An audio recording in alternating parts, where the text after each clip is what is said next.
Is Woolies going cashless, and do they have the legal right to do so? I'm Rebecca Davis, senior journalist at the Daily Maverick. It was the first great scandal of 2024 on the South African internet.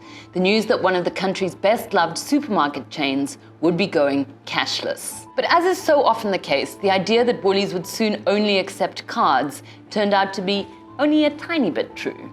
The source of the rumor seems to have been a viral tweet, now viewed close to 2 million times. The tweet consisted of a photograph of Woolies signage, which said, "From 16th January 2024, we will no longer accept cash, as we've joined a global responsible business initiative that prioritizes customer and staff safety.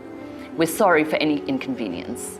The person who tweeted this made their dissatisfaction with Woolworths quite clear, and it didn't take long for hordes of others to jump on the same bandwagon. Woolies speedily clarified that it is only Woolworths cafes which are going cashless from mid-January, not the supermarkets. But even that discussion has caused a surprising amount of anger, and it's also prompted some fairly interesting discussions about whether it is even legal for Woolies to stop accepting cash, given that cash is, after all, legal tender. It turns out that the principle is similar to the sign carried by many establishments saying right of admission is reserved.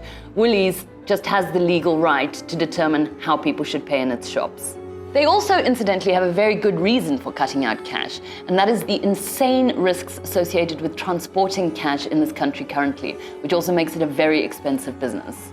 Cash in transit heists surged nationally last year, and they're also one of the most violent forms of crime. But though the legal issue may be relatively clear-cut, there's a moral complexity here too, which is that the poorer you are, the less likely you are to have access to credit or debit cards. This is also the case for many undocumented foreign nationals. According to a 2021 paper by the Stellenbosch Business School, there are around 11 million people in South Africa who rely almost entirely on cash. You may legitimately say that they are also unlikely to be the target market for Woolworths' extremely expensive avocado toast, but it's the principle of the thing.